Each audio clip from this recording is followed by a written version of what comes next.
Драматична поема. Частина перша. Садок перед будинком не дуже багатого, але значного козака-старшини Олекси Перебійного. Будинок виходить у садок великим рундуком, що тягнеться вздовж цілої стіни. На рундуку стіл, дзиглики. На столі прилагоджено до вечері. Стара Перебійниха дає останній лад на столі. Їй допомагає дочка її Оксана і служебка. Через садок до рундука ідуть Перебійний і Степан, молодий парубок у московському боярському вбранні, хоча з обличчя його видко одразу, що він не москаль. Перебійний до гостя. Моя стара управилась хутенько. Дивись, уже спорудили й вечерю, поки ми там на цвинтарі балачки провадили. Перебійниха зіходить трохи з рундука назустріч гостеві. Боярине, прошу зажити з нами хліба солі. Степан, уклоняючись. Рад би, шановна пані матко, та не смію. Коли б не гнівались старі бояри, я й так уже давно від них одбився. Перебійний. Про них ти не турбуйся. Підкоморій їх запросив на бенкет, а тебе я випрохав до нас. Я сам, кажу їм, щось недугую трохи, то не можу на бенкетах гуляти. А Степана, по давній приязні до його батька, хотів би пригостити в себе в хаті.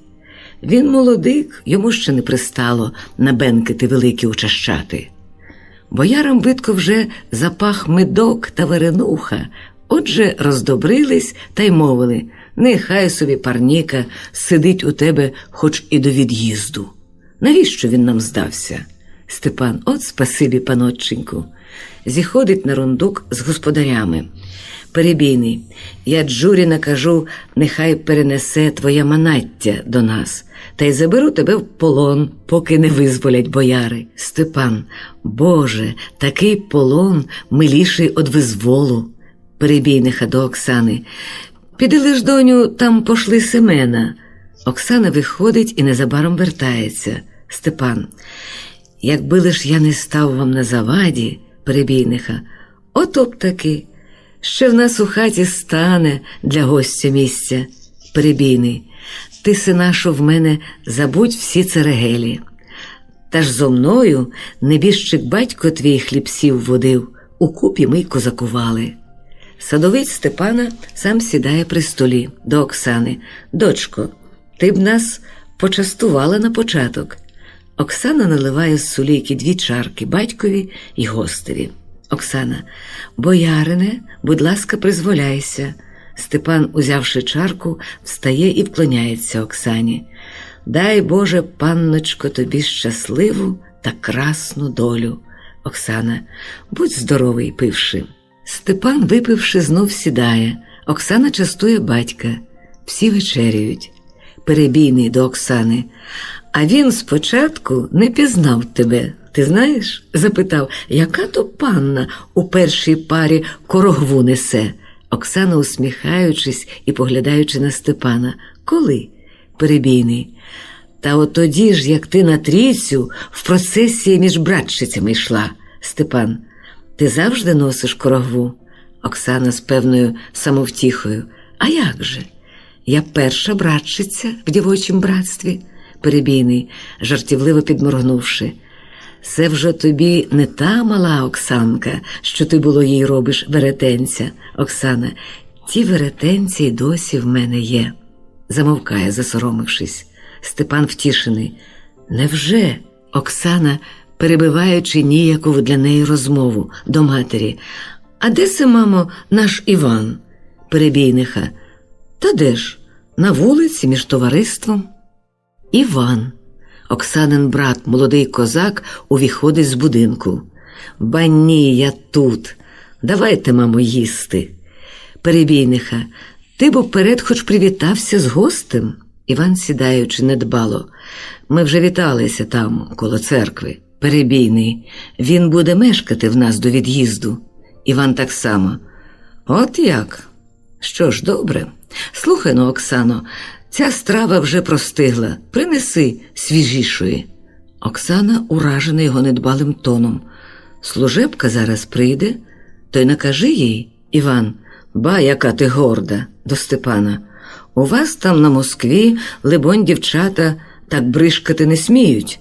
Степан, я московських дівчат не знаю. Оксана, як же це? Степан, я, власне, недавнє на Москві. Поки ще батько живі були, я в Києві в науці при академії здебільше пробував. А вже як батько вмерли, я поїхав до матері на поміч, Перебійниха.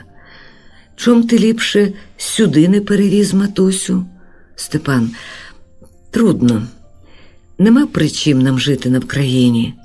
Самі здорові знаєте, садибу сплюндровано було нам до цеглини, ще за Виговщини.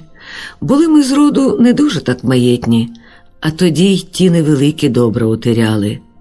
Поки чогось добувся на Москві, мій батько тяжко бідував із нами. На раді Переяславській мій батько, подавши слово за Москву, додержав те слово вірне. Іван, мав кому держати. Лихий їх спокусив давати слово. Перебійний.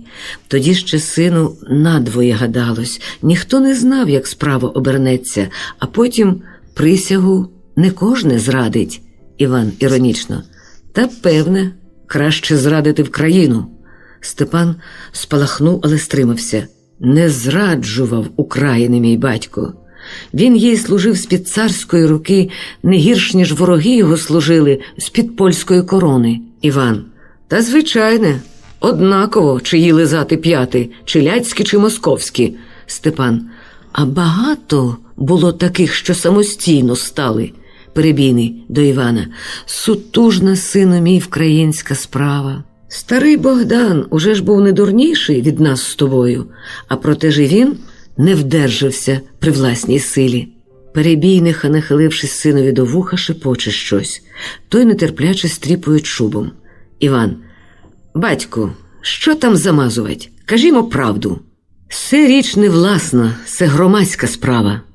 Якби таких було між нами менше, що дома чесний статок, прочесавши, понадились на соболі московські, та руки простягали до тієї казни, як кажуть москалі. Перебійниха. Іване, сіпає сина за полу. Степан. Не задля соболів, не для казни подався на Москву небіжчик батько. Чужим панам служити в ріднім краю він не хотів.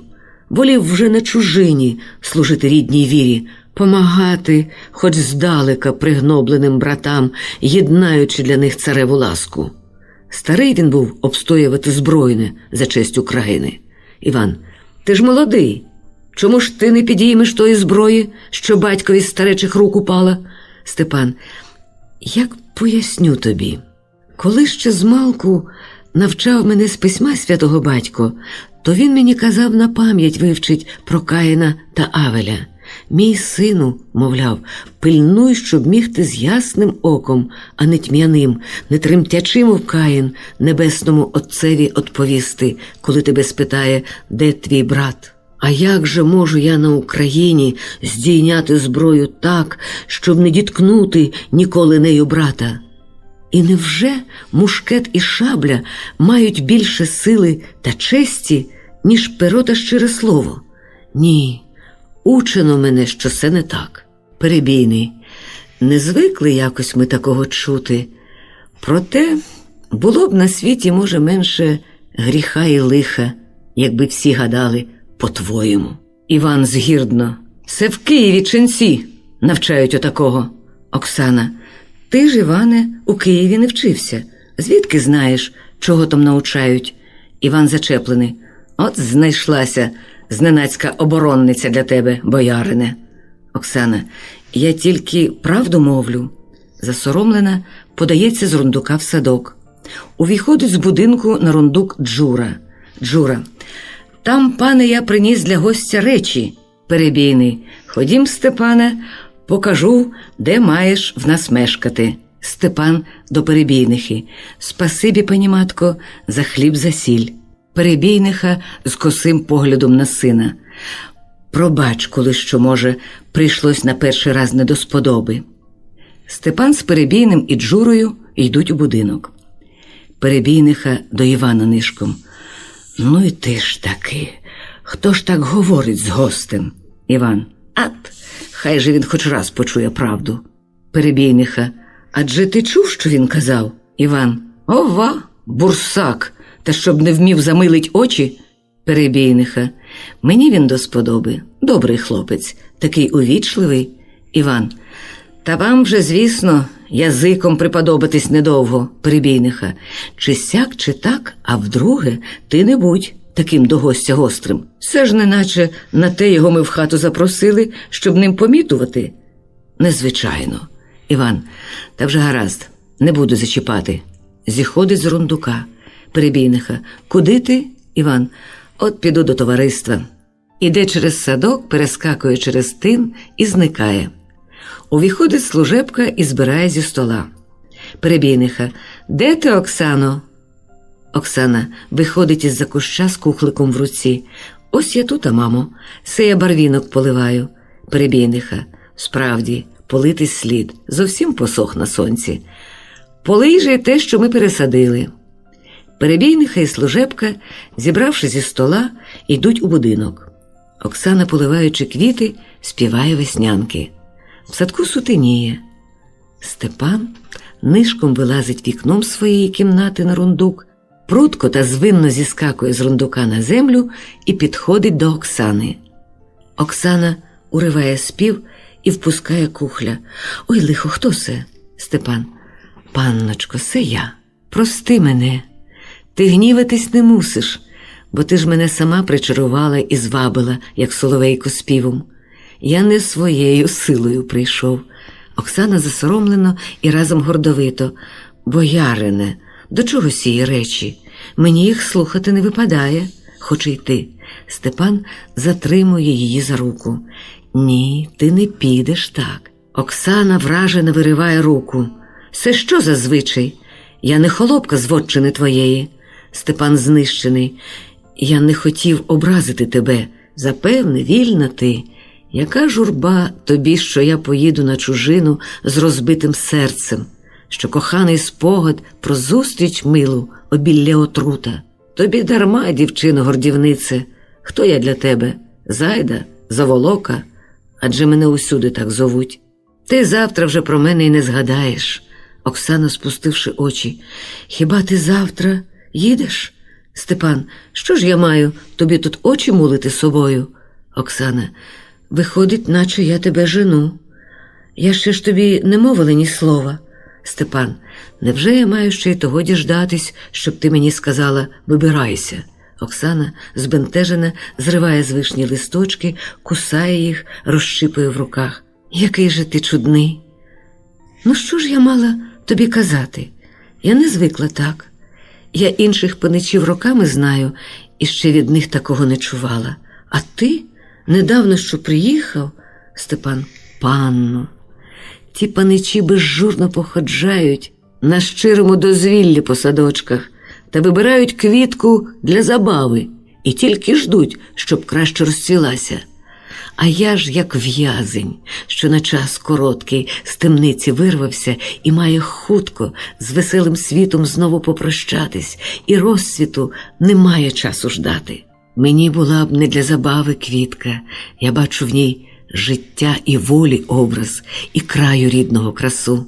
Для мене куточок той, де б посадив я квітку, здавався б цілим світом. Я забув, що ти живеш на волі, що для тебе привабного нема нічого там, де я живу, і навіть буть не може. Оксана, стиха похиливши голову. Чого ж ти так у тому певен? Ти наче думаєш, що я вже справді якась ростина, що в мені немає ні серця, ні душі? В голосі злегка бринять сльози, вона уриває. Степан знов бере її за руку, вона не боронить. Оксано, зоре, пробач, я сам не знаю, я не смію з поривом. Ні, я не можу, я не маю сили тебе зректися. Пригортає Оксану. Серденько, скажи, Чи любиш ти мене? Промов же слово. Оксана. Хіба ж би я з тобою так стояла? Ховає обличчя у нього на грудях. Німа сцена. Степан. Я завтра старостів зашлю до тебе. Чи батько твій їх прийме? Оксана. Татко дуже тебе вподобав, і матуся теж. Степан. Що тільки дам тобі я на чужині, замість веселощів рідного краю. Своє кохання вірне, більш нічого. Оксана, не думай, ніби я пуста панянка, що тільки має на умі забави та залицяння. Всі трудні часи думок поважних і дівчат навчили. Якби ти знав, як туга кров гнітить. Степан, кров? Оксана, так. Не раз, вернувшися з походу, лицарство з нами бавиться при танцях. Простягне руку лицар, щоб узяти мене до танцю. А мені здається, що та рука червона вся від крові братньої. Такі забави не веселять мене. Либонь, ніколи не прийняла б я перстеня з руки такого лицаря. Гладить йому руку. Оця рука від крові чиста. Степан, це не всі вважають за честь. Оксана, а я відразу привернулась до тебе серцем за твою лагідність. Скажи, чи всі такі в твоїй родині? Степан, родина в нас мала, сестра і матуся та брат маленький. Так вони у мене всі не лихі. Оксана, твоя матуся, може, не злюбить незнайомої невістки? Що я тоді почну там на чужині, далеко так від роду? Степан, ні, Оксано, того не бійся. Мати будуть раді, що привезу я жінку з України. Мій батько, умираючи, бажав, щоб я десь в ріднім краю одружився. Тебе ж малою, мати, пам'ятають. Знов пригортає її. Та й хто ж би не злюбив моєї долі, голубоньки Оксаночки моєї. Все тільки в пісні всі свекрухи люті.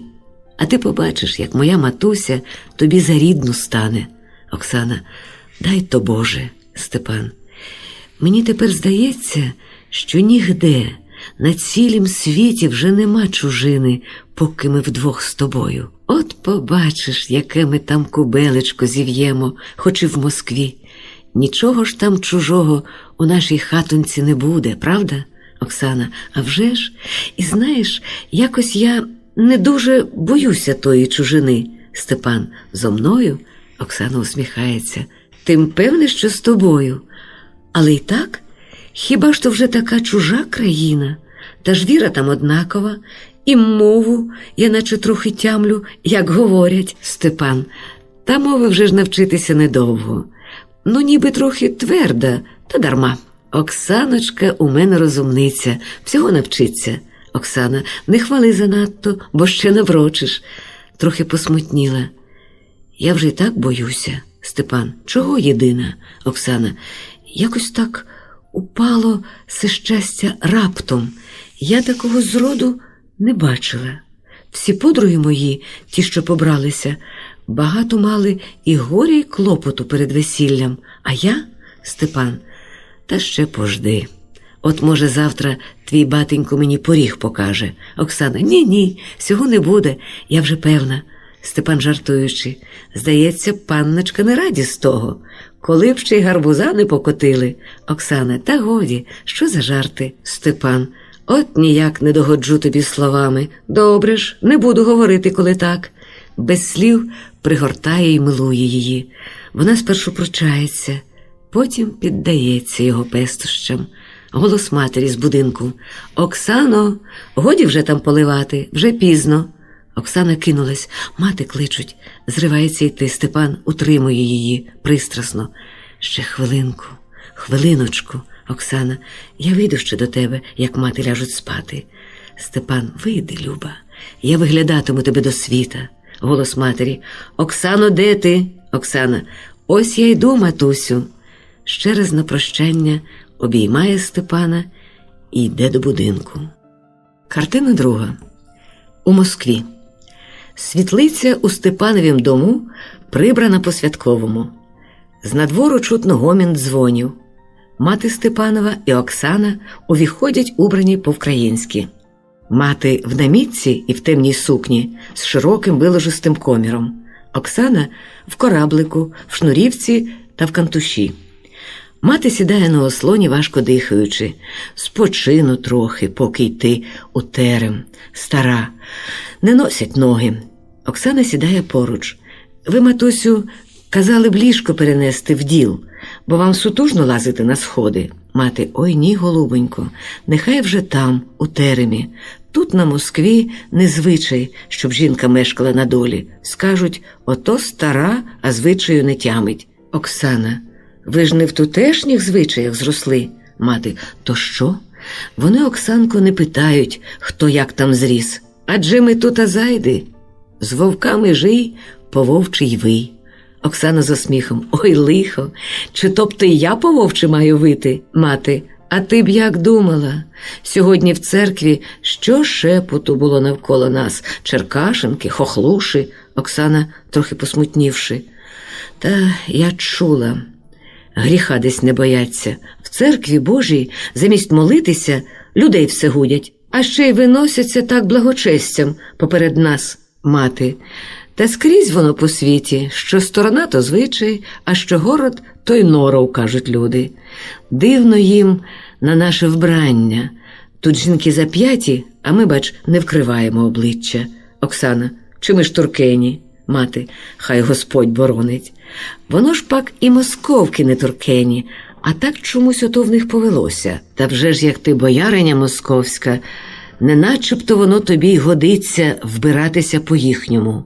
Оксана: а ви ж? Адже і ви бояринова мати? Мати: що мати, то не жінка.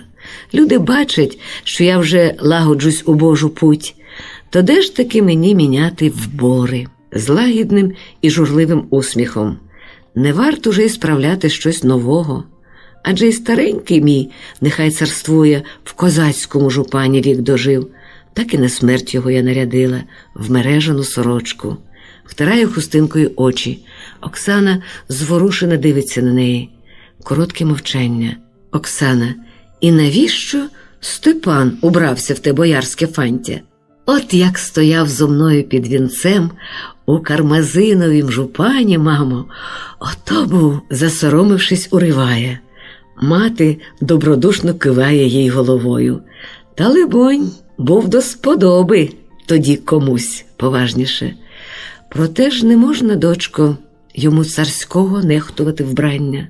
Оксана: а батько ж? Мати: батько, донечко, старий і немічний вже був, коли назвався боярином. Не трапилось йому виходити вже із дому після того. Степан же й на царські беседи ходить, і в думу, і в приказ. Оксана: хіба ж то сором, якби він по-козацькому вбирався? Мати: не то що сором, от чудна ти, доню.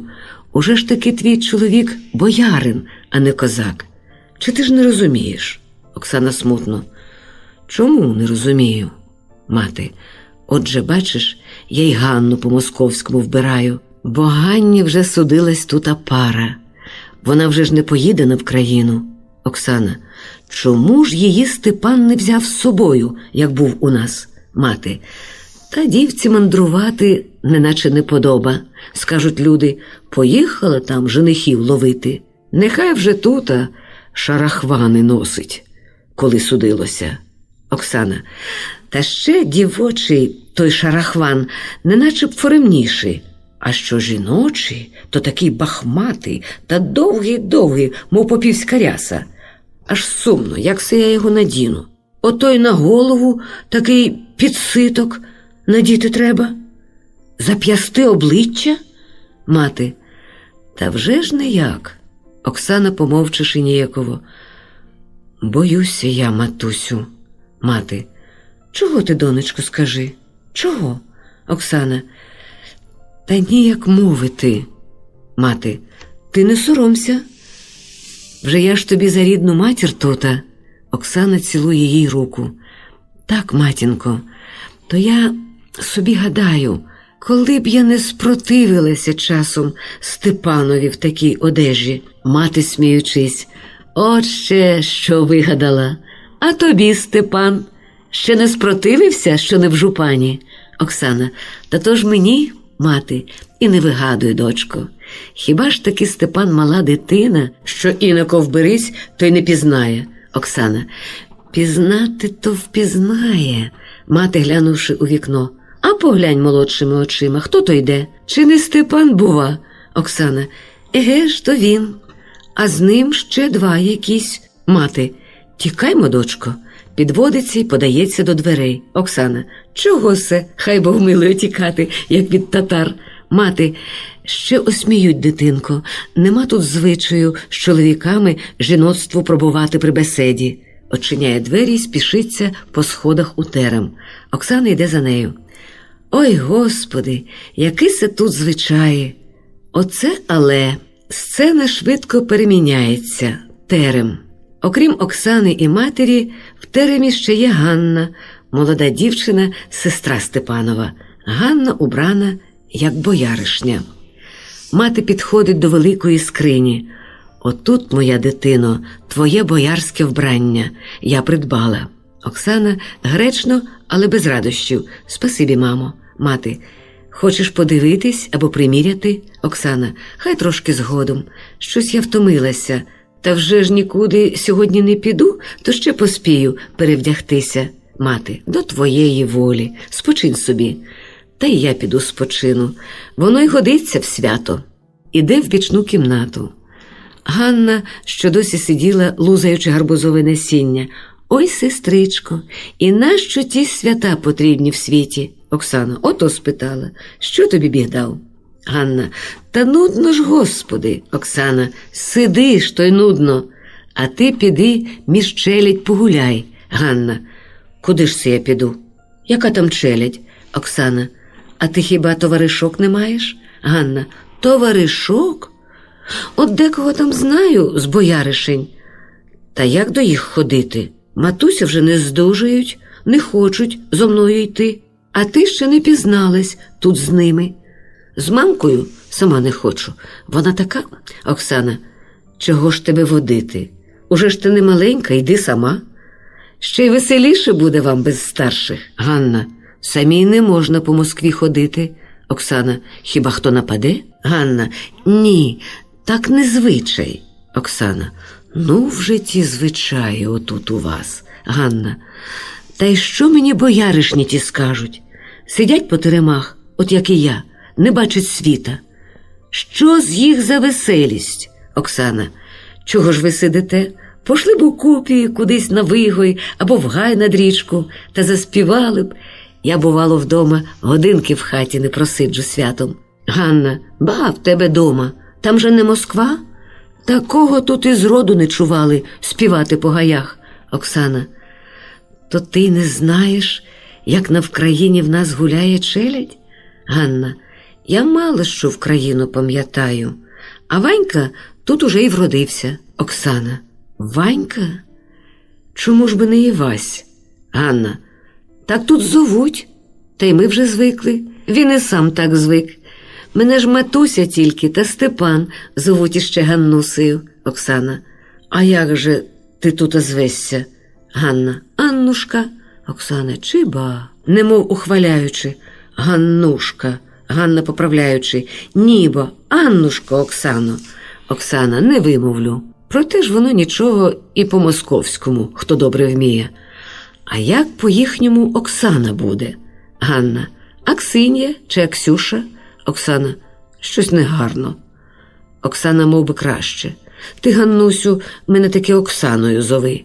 Ганна лащиться до Оксани: як хочеш, так і зватиму, сестричко. Я так тебе люблю. Зраділа, Боже, як брат тебе з України привіз. Оксана: ти ще мене, Ганнусенько, не знаєш? А може ж я лиха? Ганна: ні, ти добра. Ти, бачу, се до мене погуляй, забався, не сиди. А ти б почула, як інші всі боярині спиняють своїх сестер та дочок. Їй же Богу, ні за поріг не випустять ніколи. Ще більше лащиться: Оксаночко, ріднесенька, я маю тебе щось попрохати. Оксана: що, сестричко? Ганна мовчить збентежена. Хотіла б, може, що з моїх уборів? бери, що хочеш. Дам тобі й намисто, ще й коси у дрібушки заплету. Вберу тебе, неначе гетьманівну. Ганна смутно. Та ні, сього матуся не дозволить. Я не об тім. Я хочу попрохати, щоб ти пішла зо мною у садок. Оксана. Ото й всього. Було про що просити. Ходім хоч зараз. Ганна.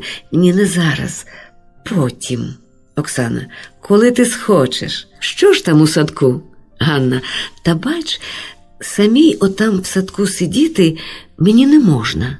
Оксана. Вже й сього не можна? Ганна. А з мамкою піти, вона розплеще усім про те, чого я там сиджу. Оксана, сміючись.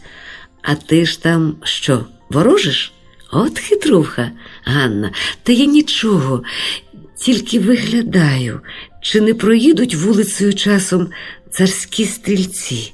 Вони надвечір їздять. Оксана. Либонь, царський стрілець тобі устрелив дівоче серденько. Ганна. Та я ж, Оксано, заручена.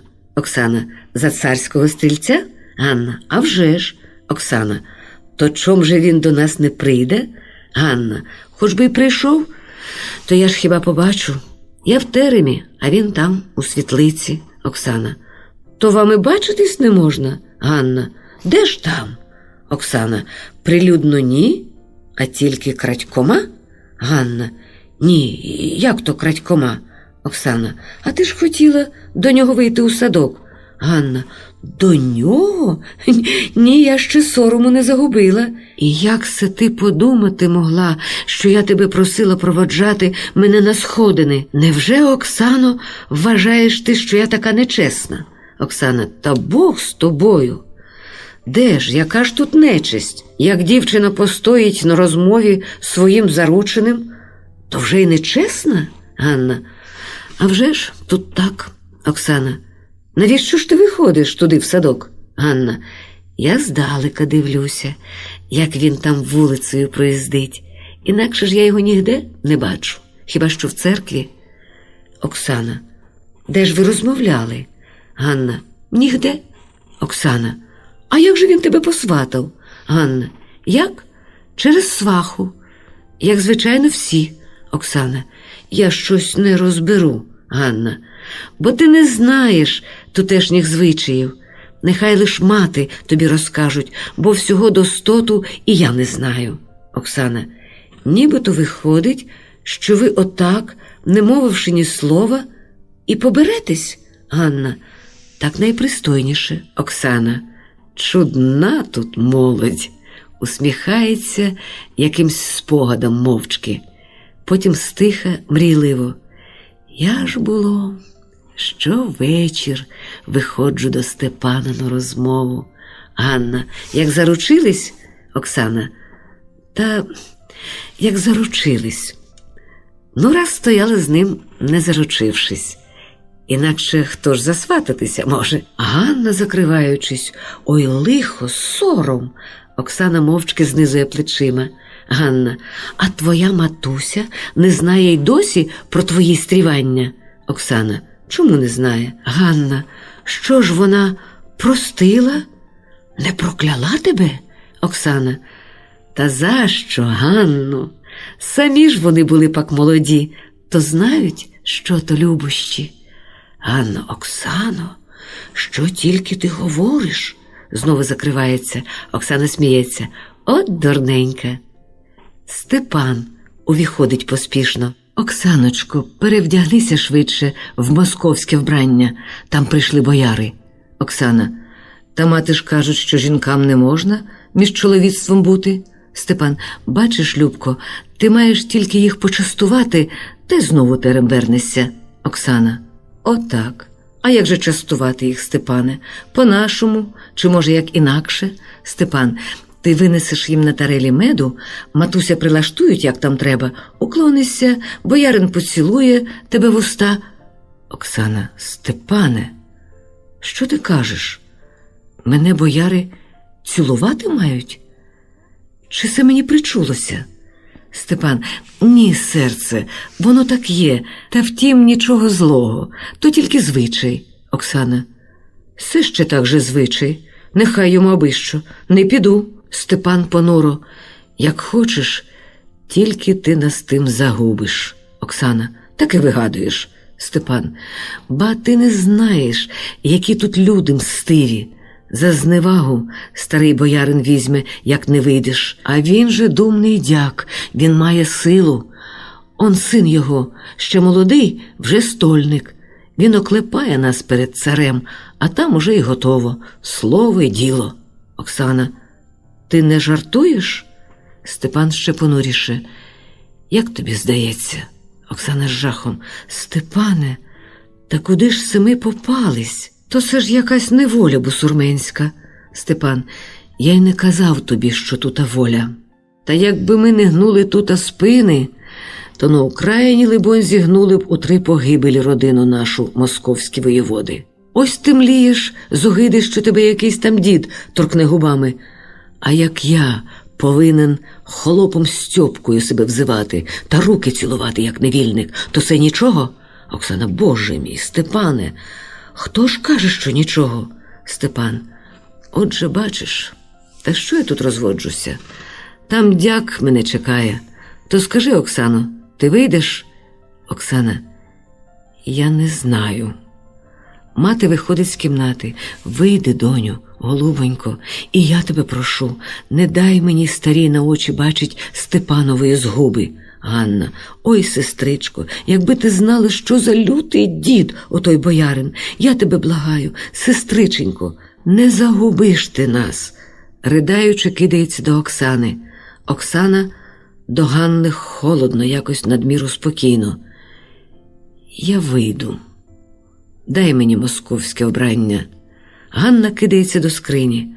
А ви, матусю, наготуйте меду. Іди, Степане. Бав тим часом гості. Степан, похиливши голову, виходить.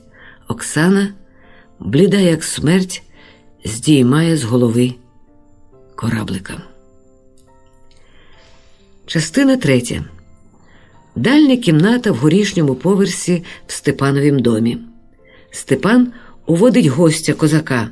Ось тут поговорим, пане брате, бо, знаєш, тут буде захисніше. Оглядає стіни через двері, потім замикає двері на замок і зачиняє вікна. Сідає з гостем далі від дверей. Розмова ведеться неголосно. Великі чиняться там кривди, кажеш? Гість. Та там такі напасті, що крий Боже. І просвідку нікому не дають московські посіпаки. Вже нам в очі тією присягою тичуть. Степан. Правда, що присяга таки велика річ. Гість голосніше. Чому ж вони самі забули Бога? Степан. Помалу, пане брате. Ще підслуха, який слуга. Гість.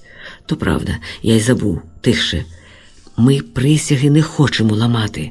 Але нехай же цар нас оборонить від тої Галичі. Степан. То трудна справа. Адже когось він там держати мусить для нагляду, а всі ті воєводи один від одного не ліпші.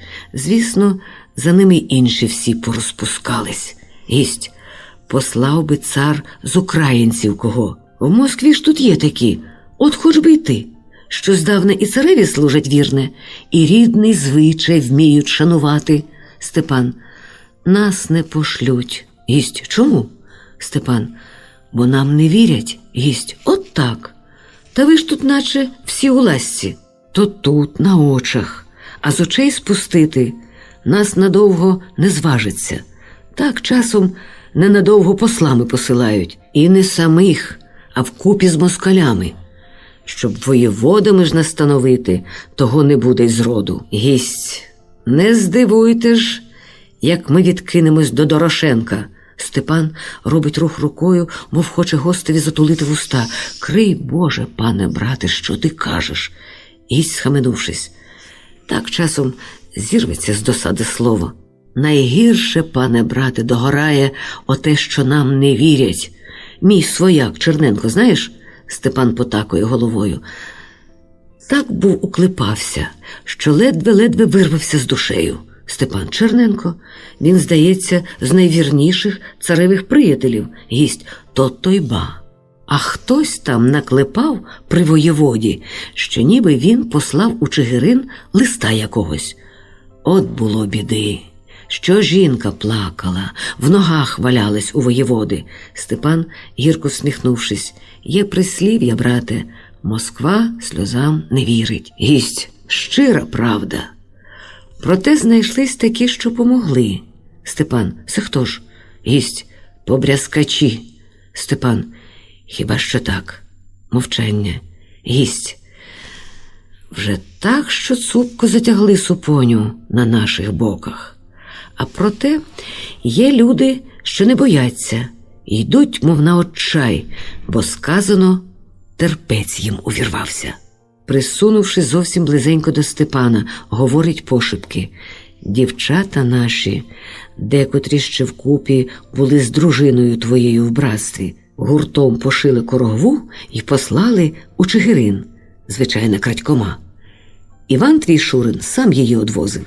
Ніхто не знає ще. Якби дізнались, то страшно здумати, щоб там було.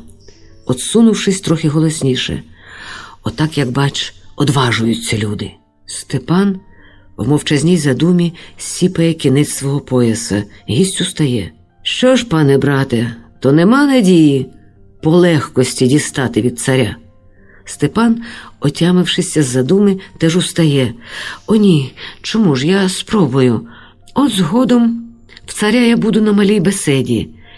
Як буде він під чаркою, то, може, я догоджу йому. Він часом любить пісень черкаських слухати та жартів та всяких теревенів, не без того, що й тропака звелить потанцювати. Гість: от-то, хіба ти в нього пахоля?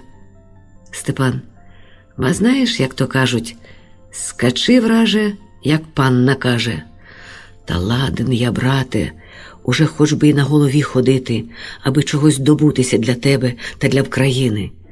Дай мені супліку, оту, що ти приготував цареві. Як влучу слушний час, то я подам до власних рук йому. Гість виймає загорнений у хустину папір з печатками. Ось, пане брате, хай Бог тобі поможе. Не минути розливу крові братньої, як тільки супліка сяє, марна буде. Степан: Боже, не попусти. Гість: бувай здоров, піду вже. Степан: хай Бог тебе провадить, пане брате. Чоломкаються. Гість виходить. Оксана швиденько увіходить з інших дверей швидким кроком. А я тебе, Степане, скрізь шукаю. Степан: що там таке? Оксана: порадитися треба. Мені Яхненко тут листа привіз від братчиці товаришки. Степан з поспіхом: де лист? Його спалити треба. Оксана: Бог з тобою. Чому спалити? То вона прохає, щоб я по змозі гроші їй послала. Якусь вона потребу має пильну. Степан: не посилай, крий Боже, і не думай. Оксана: та що тобі Біг дав? Я й не гадала, що ти такий скупий. Коли вже так, я з посугу свого послати можу. Степан: та я не грошей жалую, Оксано. Оксана: а чом же ти не хочеш? Степан: небезпечно. Нахилившись до неї зовсім нишком: вони там з Дорошенком накладають. Оксана здивовано мовчить, потім загадково усміхається. Ну що ж, так може й треба. Степан: схаменися. Ти ж так боялася розливу крові, а ся війна найпаче братовбійна, що Дорошенко зняв на Україні. Тож він татар на поміч приєднав і платить їм ясиром християнським. Оксана сідає, мов знесилена на ослін, і спирається на стіл. Скрізь горе, скрізь куди не обернися. Татари там, татари й тут. Степан: Оксано, що мариться тобі? Татари тут. Оксана: а що ж? Хіба я тут не як татарка сиджу в неволі? Ти хіба не ходиш під ноги слатися своєму пану, мов ханові? Скрізь палі, канчуки, холопів продають. Чим не татари? Степан: тут віра християнська. Оксана: тільки ж віра. Та й то, прийду до церкви, прости Боже, я тут і служби щось не пізнаю. Заводять якось, хто знає по якому. Степан: Оксано, це вже гріх. Оксана: ой, чоловіче, та й осоружна ж ся мені Москва. Схиляється головою до стола. Степан сумно стоїть над нею. Я так і знав. Хіба ж я не казав, що я тобі нічого дать не можу тут на чужині? Оксана кидається до нього. Ні, моє кохання, се я недобра. Так немов не знаю, що бідний мій голубонько страждає за всіх найгірше. Треба ж завдавати жалю ще більше. Степан пригортає її. Ну, скажи, мій любий, чи довго нам ще мучитися так? Степан, зітхнувши. Бог знає, серденько. Оксана. Невже й загинем у сій неволі? Степан. Май надію в Бозі. Ще якось, може, зміняться часи. Коли б утихомирилося трохи там на Вкраїні, попрошу царя, щоб відпустив мене хоч у гостину. Оксана. Тепер ніяк не можна. Степан. Ні, єдина. Тепер нема що й думати. От саме, я думаю, до царя супліку нести, що люди з України привезли. Жаліються на утиски, на кривди. Я маю боронити ту супліку. То вже ж не час проситися з Москви.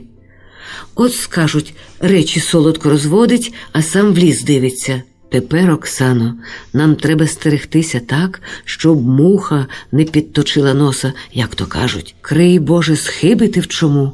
Пропала вся наша справа і громадська вкупі. Оксана. Ну як його ще більше стерегтися? Вже й так немов замазались у піч. Степан. Та от, наприклад, ти послати хочеш ті гроші братчиці. Оксана, спустивши очі. Вже не пошлю. Нехай пробачить, що ж, коли не змога. Я не пишу їй. Степан. Краще не пиши нічого, серце. Оксана. Як же так, Степане? Це ж навіть незвичайно. Степан. Як листа десь перехоплять, чи то раз бувало, то ще готові взяти на тортури, як викриють ту справу з Дорошенком, щоб ти призналася, в чим накладала з товаришками. Оксана. Я перекажу через Яхненка. Степан. Мушу я просити, щоб ти його у нас тут не приймала. Оксана. Та я ж його просила, щоб прийшов. Вже ж не прогнати. Степан. Накажи слугою, що ти не здужаєш. Оксана. Не випадає. Степан. Як хочеш, тільки як візьмуть на дибу, то вже не жалуй. Оксана. Звідки вже й на дибу? Степан. А що ж ти думаєш? За тим Яхненком шпиги московські цілим роєм ходять. Я знаю їх. Оксана зажурена. Так я й не передам родині ні листів, ні подарунків. Степан. Ти знаєш, Люба, поки що то й краще б не озиватись надто до Івана, бо він в непевні справи устряває. Оксана. До брата рідного не озиватись? У неї стають сльози на очах. Степан. Це ж не навіки, рибонько. Тим часом, поки утихомириться, знов пригортає її. Оксана, не відповідаючи на пестощі, безвиразно. Гаразд. Нікому не писатиму. Степан. Ти, серце, на мене гніваєшся. Оксана так само. Ні, чого ж? Ти маєш рацію. На що писати? Степан опускає руки.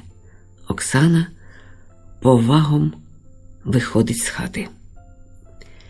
Картина 4. Оксана гаптує в кроснах. Руки в неї ліниві, в'ялі. Степан увіходить і сідає близько Оксани на дзиглику. Щось голова болить. Оксана, не підводячи очей від шитва. Ти пізно встав. Степан. Та світом же прийшов з тієї беседи. Оксана. Було там весело? Степан.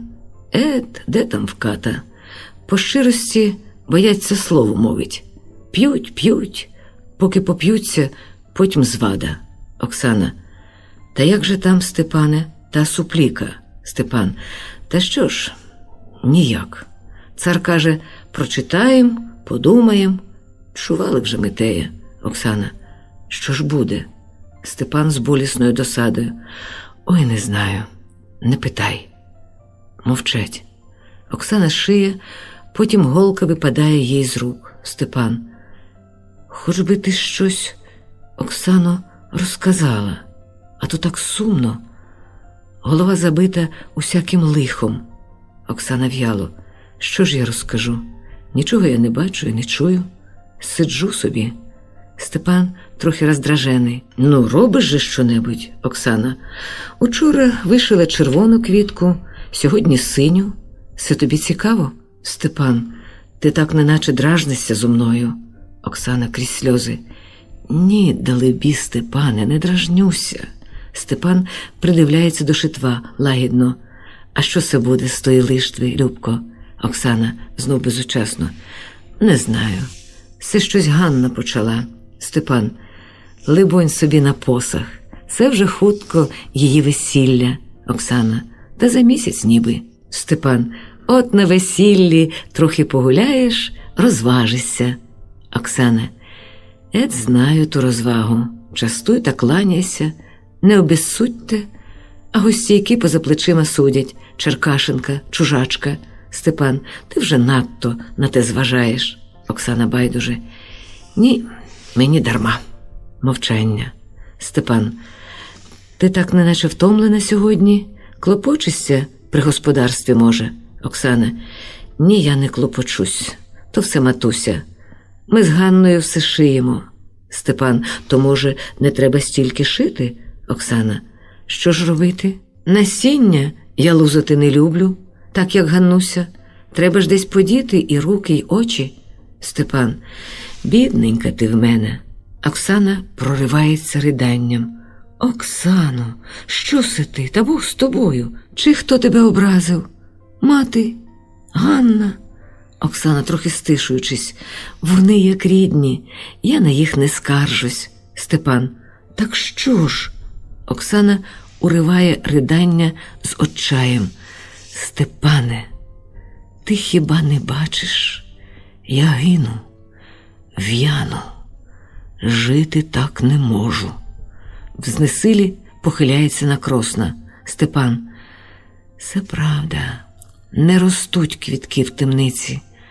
А я гадав, ходить по хаті в тяжкій задумі, потім спиняється перед Оксаною. Оксано, заспокойся. Поговорім ладом. Оксана, про що, Степане? Степан, виходить, я тебе занапастив. Оксана, ні, я сама. Степан, однаково. Я більше не хочу заїдать твоєї долі. Хоч як мені це гірко, я готовий тебе до батька відпустити. Оксана, як? А ти ж? Степан, я тут зостануся. Для мене немає вороття. Ти ж те знаєш. Оксана зворушена. То се б тебе покинути я мала? Чи я ж на те стояла під вінцем і присягу давала? Степан гірко. Я, Оксано, не хан татарський, щоб людей держати на присязі, мов на шнурку. Ти вільна? Це тільки я в неволі. Оксана хитає головою. Ні, Степане. Степан, чого ж? Я присягу тобі вертаю. Голос його переривається від турботи. І я прошу тебе, прости мене, що я тебе відмовив від родини, що я, Оксана, обіймаю його. Ні, годі, не кажи, не знаєш ти. Ще ж ти мені ні слова не промовив там у батька, а вже моя душа була твоєю. Ти думаєш, як я тепер поїду від тебе геть, то не лишиться тута моя душа? Степан, так що ж робити, Люба? Оксана, втікаймо всі. Мій батенько поможе прожити якось, поки ти придбаєш. Хай їм абищо сим московським добрам. Втікаймо на Вкраїну. Степан, цар достане боярина свого скрізь на Вкраїні. Та ще й твоїй родині буде лихо. Не скриємось нігде. Оксана, втікаймо в Польщу. А ні, то на Волощину. Степан, що з того? Зміняємо чужину на чужину? Приблудами чужі пороги будем там оббивати. Все одно, що й тут. Оксана, ні, там вільніше. Степан, треба заслужити. чимсь ту сусідську ласку, чим же більше, коли не зрадою проти Москви, Оксана. Так її треба, Степан. Присяга, Оксано, велике діло. Цар мені не верне так присяги, як я тобі вернув. Та й я йому не можу повернути всього, що я приймав з його руки. Мовчання. Починає сутеніти. Десь у церкві тихо дзвонять, Оксана. Степане, вже не говорімо більше про це ніколи. Степан, так, не треба, Люба, згодом. Чому не шиєш, Оксана? Вже мені не видко. А ще світити рано, Степан. Заспівай щось потихеньку, якщо можеш. Оксана, добре, співай потихеньку. Ой, як було хорошенько, як рід з родом п'є. Вип'є чарку, вип'є другу, та й по сестру шле. Сеструненько, голубонько, уриває. Не можу. Либонь, я озвичаїлась від співів. Та й щось на груди важко. Кашляє. Степан стривожений. Ой, кохана, чи ти не хвора, Оксана? Де ж там? То щось так. Увіходять мати і Ганна. За ними слуги вносять загортки з покупом. Поклавши пакунки, слуги виходять. Мати. Добрий вечір, дітки. Що сидите так поночі? Степан. Так дещо розмовляли, мати. Не наговоряться все, голуб'ятка.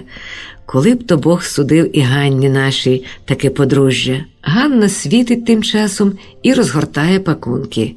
Подивись, Оксано, чого ми накупили. Оксана підходить. Се на шубу, а се на літники, а се на кичку. Що правда гарне? Ми ж ото пішли аж до купців заморських.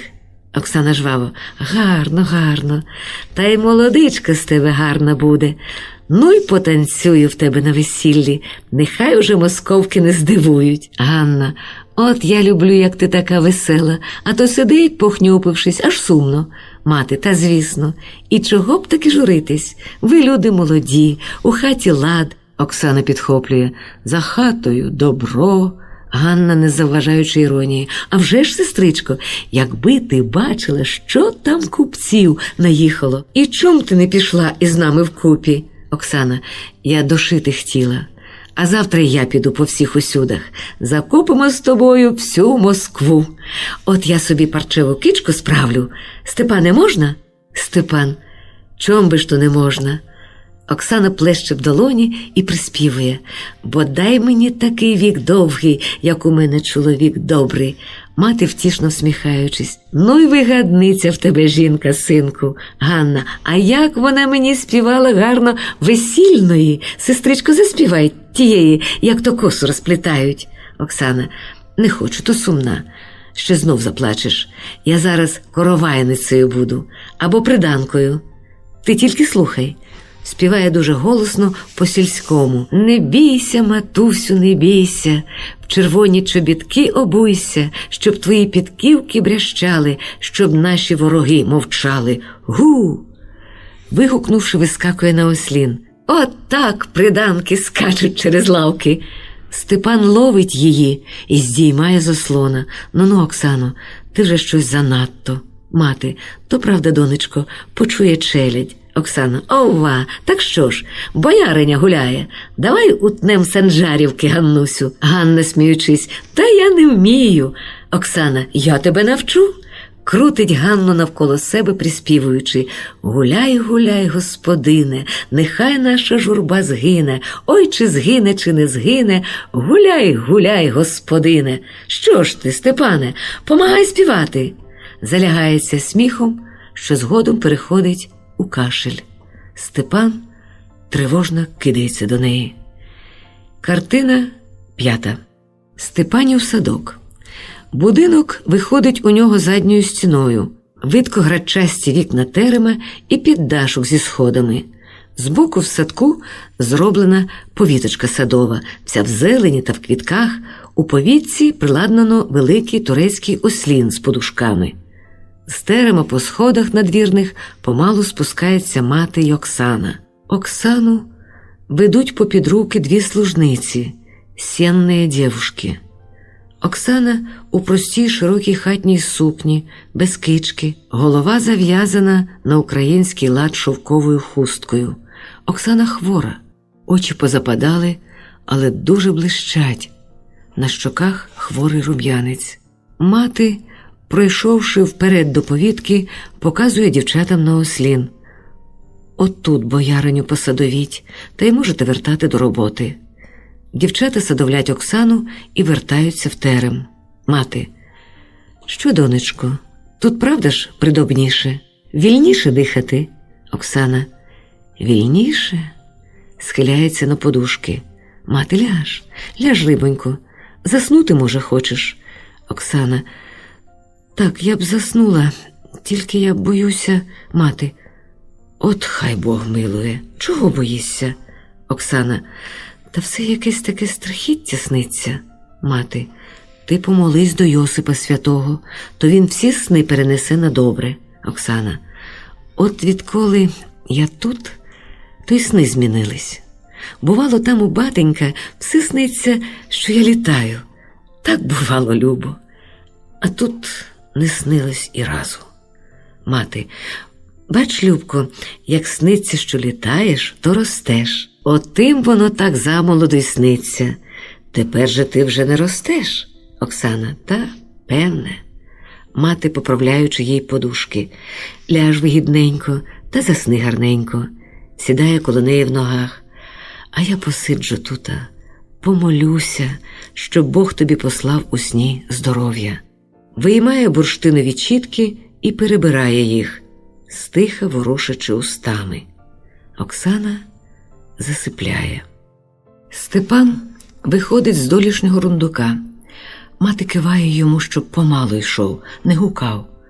Потім устає обережно і йде до нього на другий кінець садка, далі від повітки.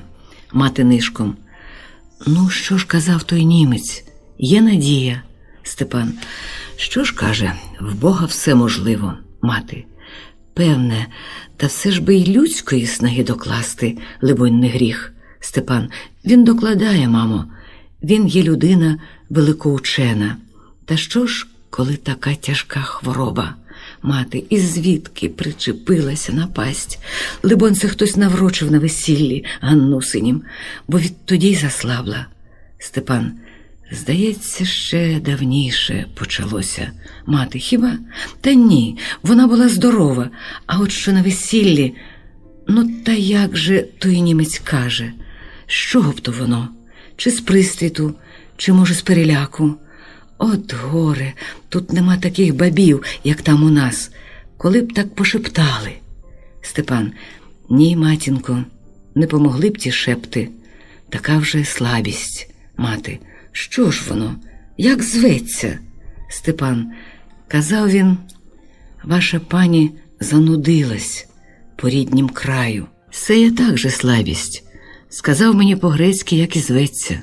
Мати: «Та він то назове на всіх язиках, а щоб то вигоїти». Степан: «Він казав, коли її повезти на Вкраїну, то, може б, ще й одужала». Мати: «От, синку, на сей раз німець, може, й правду каже. Вона таки нудилася, небога. Що ж відомо, завезена далеко. Не кожне привикає до чужини. Котре привикне, а котре той...» Степан: «Мамо, я попрошу царя, щоб нас пустив до тестя у гостину». «Чий же пустить?» Мати: «Та, може, й пустить. Вже ж війни немає». Степан: «Скажу йому, що маю ще й у Київ повести хвору жінку, поклонитись угодникам святим там у печерах. Для ісціленій. Невже ж не пустить?» Мати: «Повинен би пустити. Це вже й гріх людей на богомілля не пускати. А це, Степанку, ти надумав добре поїхати на прощу. Помічніше воно буває над усякі ліки». Зітхнувши, поглянула на небо. «Ба, сонечко схиляється на вечір. Ти б тута розбудив Оксану, синку. На взаході недобре спати хворим. А я піду зварю майове зілля, щоб на ніч їй було готове пити». Степан: «Спасибі, що клопочетеся нею». Мати: «Що ж, синку, завезли чужу дитину, то треба ж якось їй давати раду». Іде в терем. Степан підходить до Оксани і стиха цілує її. Вона прокидається. Оксана: «Сиди, Степане. Бач, мені приснилось, що місяць ясно-ясно засвітив у батьковім садочку». Степан удавано веселим голосом: «Місяць, Люба, все дивно, бо якраз на тебе сонце». Оксана: «Що ж, може, там ясніше світить місяць, ніж тута сонце?» Степан: «Не журись, Оксано, ось хутко знов побачим, як там світить і сонечко, і місяць на Вкраїні». Оксана: «Це ж як? Хіба умру? Тоді, запевне, душа полине». Степан: «Бог з тобою, Люба, чи я ж би про таке тобі казав? Надумав я поїхати з тобою в гостину до твоїх». Оксана іронічно: «Велике діло, що ти надумав. Цар думки заверне». Степан: «Цар пустить. Вже ж тепер на Вкраїні утихомирилося». Оксана гостро: «Як ти кажеш? Утихомирилось? Зломилась воля? Україна лягла Москві під ноги? Се мир, по-твоєму, ота руїна?» «Отак і я утихомирюсь хутко в труні». Степан: «Ти от живешся на Вкраїні.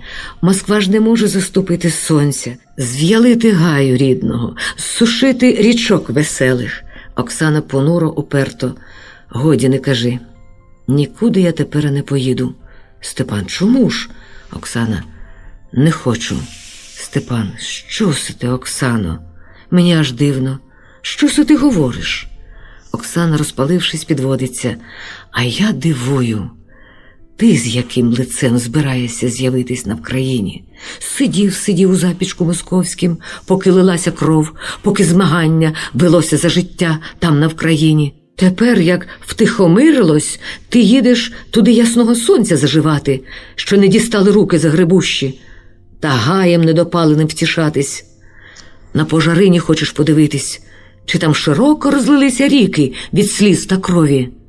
Степан: «Ти тепер картаєш. А як сама колись мені казала, що ти прийняти можеш тільки руку від крові чисту». Оксана: «Правда, я казала. Ми варті одне одного. Боялись розливу крові і татар, і диби, і кривоприсяги, і шпигів московських, а тільки не подумали, що буде, як все утихомириться». Степане, дай руку. Степан: «Це навіщо?» Оксана: «Ти не хочеш?» Степан: «Ні, чом же?» Дай руку Оксані. Оксана дивиться на свою й Степанову руки. От, здається, руки чисті. Проте все мариться, що їх покрила не кров, а так, немов якась іржа, як на старих шаблях буває, знаєш? Пускає його руку і лягає знов. Говорить повільніше, млявіше, з перервами. У батенька була така шаблюка. Вони її закинули, ми з братом знайшли. Війну побавитись хотіли. Не витягли. До піхви прикипіла, заржавіла. Отак і ми з тобою. Зрослись, мов шабля з піхвою, навіки. Обоє ржаві.